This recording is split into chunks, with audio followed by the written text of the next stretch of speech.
तो hello dear student, welcome to my channel study class. आपका स्वागत है। तो आज के वीडियो में बात करने वाले हैं नाइन्थ बोर्ड के बारे में। तो जितने भी स्टूडेंट नाइन्थ बोर्ड देने वाले हैं उनका एग्जाम 6 मार्च को होने वाला है। यानी 6 मार्च का आपका 4 सब्जेक्ट का पेपर होने वाला है। पहला जो होगा आपका हिंदी का पेपर होगा, दूसरा जो होगा आपका वो मैथ का पेपर होगा, तीसरा जो होगा आपका साइंस का पेपर होगा, चौथा जो होगा आपका इंग्लिश का पेपर होगा। ठीक है, तो इन सभी सब्जेक्ट का वीडियो हमारे चैनल पर उपलब्ध कराए जाएंगे।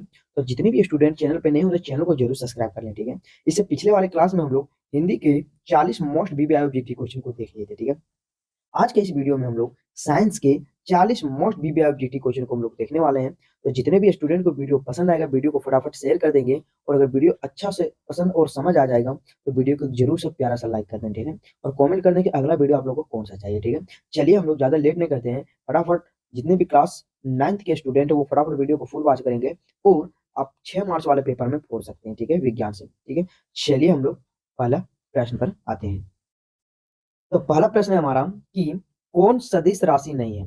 कौन जो है सदिश राशि नहीं है, तो हमारा चाल सदिश राशि नहीं, जो ऑप्शन नंबर बी जो होगा हमारा राइट आंसर होगा। ठीक है, अगला प्रश्न है हमारा कि चाल का एसआई मात्रक है। तो चाल का जो एसआई मात्रक है वो हमारा मीटर प्रति सेकंड है, जो कि ऑप्शन नंबर क्या होगा, बी जो हमारा राइट आंसर होगा। ठीक है, अगला प्रश्न है निम्न में से कौन सही है। निम्न में से कौन सही है, तो निम्न में से जो है हमारा V2 बराबर U2 प्लस 2S, जो कि हमारा बी जो होगा हमारा राइट आंसर होगा। ठीक है, अगला प्रश्न है निम्न में से किसका जड़त्व कम है।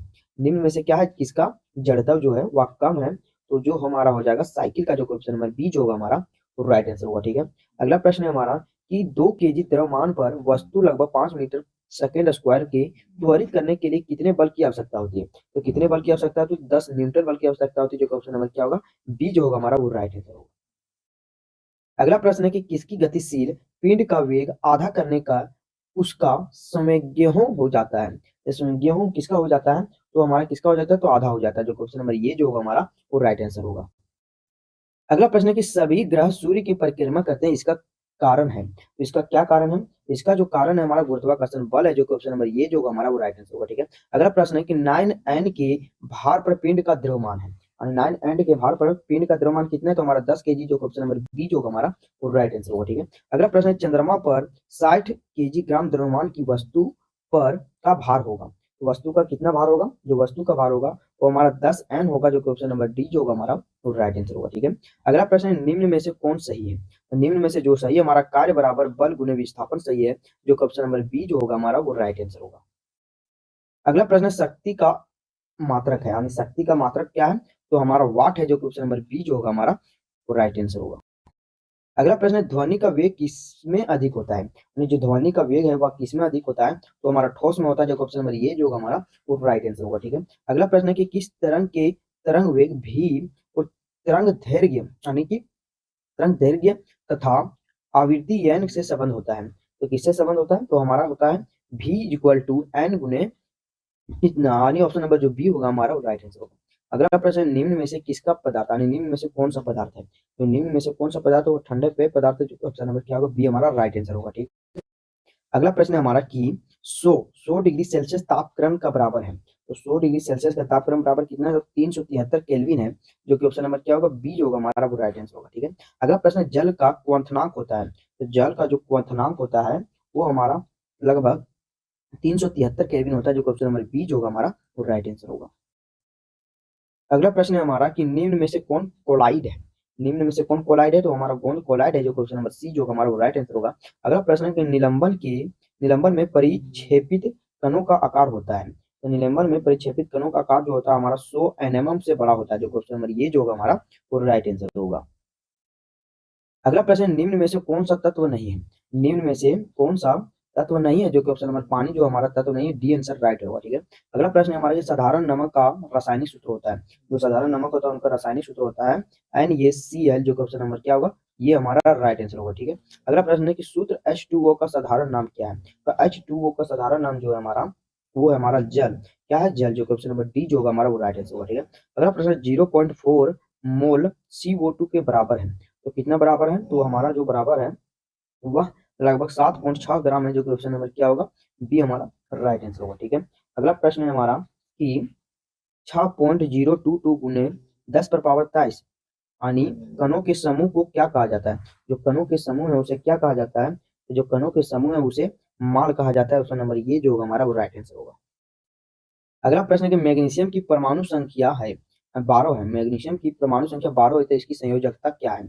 इसकी जो संयोजकता है वो हमारा क्या है? तो हमारा 2 है, जो ऑप्शन नंबर बी जो होगा हमारा वो राइट आंसर होगा। अगला प्रश्न, ऑक्सीजन का सही इलेक्ट्रॉनिक विन्यास निम्न में से कौन सा है? निम्न में से कौन सा है? तो जो हमारा 2 और 6 है, जो ऑप्शन नंबर बी जो होगा हमारा वो राइट आंसर होगा। अगला प्रश्न कि यदि किसी तत्व का परमाणु क्रमांक ये है तथा परमाणु द्रव्यमान z है तो उसके परमाणु की उपस्थित न्यूट्रॉन की संख्या होगी। तो न्यूट्रॉन की जो संख्या होगी कितनी होगी? तो z ये होगी, जो कि ऑप्शन नंबर सी जो होगा हमारा वो राइट आंसर होगा। ठीक है। अगला प्रश्न है हमारा कि जीवन की मौलिक इकाई क्या है? जो जीवन की मौलिक इकाई वो क्या है? तो हमारी कोशिका है, जो कि ऑप्शन नंबर बी जो होगा हमारा वो राइट आंसर होगा। ठीक है। अगला प्रश्न है कोशिका का पावर हाउस है। तो कोशिका जो पावर हाउस है वो माइटोकॉन्ड्रिया है, जो कि ऑप्शन नंबर क्या होगा हमारा? ये हमारा राइट आंसर होगा। ठीक है। अगला प्रश्न, कोशिका के अंदर प्रोटीन का संश्लेषण कहाँ होता है? तो कोशिका के अंदर प्रोटीन का संश्लेषण कहाँ होता है? तो राइजोम में होता है, यानी राइबोसोम में होता है, जो क्वेश्चन नंबर बी जो होगा हमारा और राइट आंसर होगा। ठीक है। अगला प्रश्न हमारा कि कोर्ट कोशिका में पाया जाता है। कोर्ट कोशिका में क्या पाया जाता है? तो हमारा सुबरील पाया जाता है, ऑप्शन नंबर ये जो होगा हमारा वो राइट आंसर होगा। अगला प्रश्न है कि ट्रेकिया और अंडवाहिना में पाए जाने वाले ऊतक होते हैं। ट्रेकिया और अंडवाहिना में पाए जाने वाले ऊतक कौन होते हैं? तो पश्चमाभी और एपोथिलियम। क्या? पश्चमाभी और एपोथिलियम, जो कि ऑप्शन नंबर सी जो होगा हमारा वो राइट आंसर होगा। ठीक है। अगला प्रश्न है हमारा कि पौधों में जड़ और तने की मोटाई किस ऊतक के कारण बढ़ती है? तो किस ऊतक के कारण बढ़ती है? तो हमारा कैम्बिसियम यानी कैम्बियम के कारण बढ़ती है, जो कि ऑप्शन नंबर ये जो होगा हमारा वो राइट आंसर होगा। अगला प्रश्न हमारा, मेढक के हृदय में कितने कक्ष होते हैं? तो मेढक के जो हृदय में कितने कक्ष होते हैं? कुल 3 कक्ष होते हैं, जो क्वेश्चन नंबर ये जो होगा हमारा वो राइट आंसर होगा। अगला प्रश्न है कि बुकलंग पाया जाता है। जो बुकलंग है वो कहाँ पाया जाता है? तो वह बिच्छू में पाया जाता है। क्वेश्चन नंबर जो ये होगा हमारा वो हमारा क्या होगा? राइट आंसर होगा। ठीक है। अगला प्रश्न है कि मेढक है, तो मेढक क्या है? तो मेढक जो है वो शक्ति रक्त वाले हैं, शीत रक्त वाले हैं, जो ऑप्शन नंबर ये जो होगा हमारा राइट आंसर होगा। अगला प्रश्न है कि एक रोगवाहक कीट है। एक रोगवाहक कीट कौन से है? तो हमारा कौन हो जाएगा? मक्खी भी रोगवाहक है, मच्छर भी रोगवाहक और तिलचट्टा भी, यानी इनमें से सभी जो ऑप्शन नंबर डी जो होगा हमारा और राइट आंसर होगा। ठीक है। अगला प्रश्न, दीर्घकालिक रोग है, जो लंबे समय तक कालिक रोग रह सकता है उसे क्या कहते हैं? तो हमारा क्या है वो हमारे एक्जिमा, प्राचीन एक्जिमा, जो ऑप्शन नंबर क्या होगा हमारा? डी जो होगा हमारा वो राइट आंसर होगा। अगला प्रश्न है किस पोषक तत्व की कमी से एनीमिया बीमारी होती है? किस पोषक तत्व की कमी से एनीमिया बीमारी होती है? तो वह जो है हमारा किससे होती है? वह लोहा से होती है, जो कि ऑप्शन नंबर बी जो होगा हमारा राइट आंसर होगा। ठीक है। अगला प्रश्न है हमारा कि दाल और दाल से हमें क्या प्राप्त होता है? जो दाल है वह हमें क्या प्राप्त होता है? तो उससे प्रोटीन प्राप्त होता है, जो क्वेश्चन नंबर ये जो होगा हमारा राइट आंसर होगा। अगला प्रश्न है भारत में किस क्रांति के कारण भोजन उत्पादन में वृद्धि हुई थी? तो किस क्रांति के कारण? तो हरित क्रांति, जो क्वेश्चन नंबर बी जो होगा हमारा और राइट आंसर होगा। ठीक है। तो आज के वीडियो में कुल 40 मोस्ट डिवाइडेड क्वेश्चन को देखे, जो कि ये हमारा साइंस वाला पेपर था। अगर वीडियो आप लोगों को अच्छा लगे तो वीडियो को फटाफट अपने दोस्तों के पास शेयर कर दें और चैनल पर नए हो तो चैनल को जरूर सब्सक्राइब कर लें। ठीक है, ताकि हर तरह का वीडियो का नोटिफिकेशन आप तक पहुंच पाए। चलिए हम लोग नेक्स्ट वीडियो में मिलते हैं। मैथ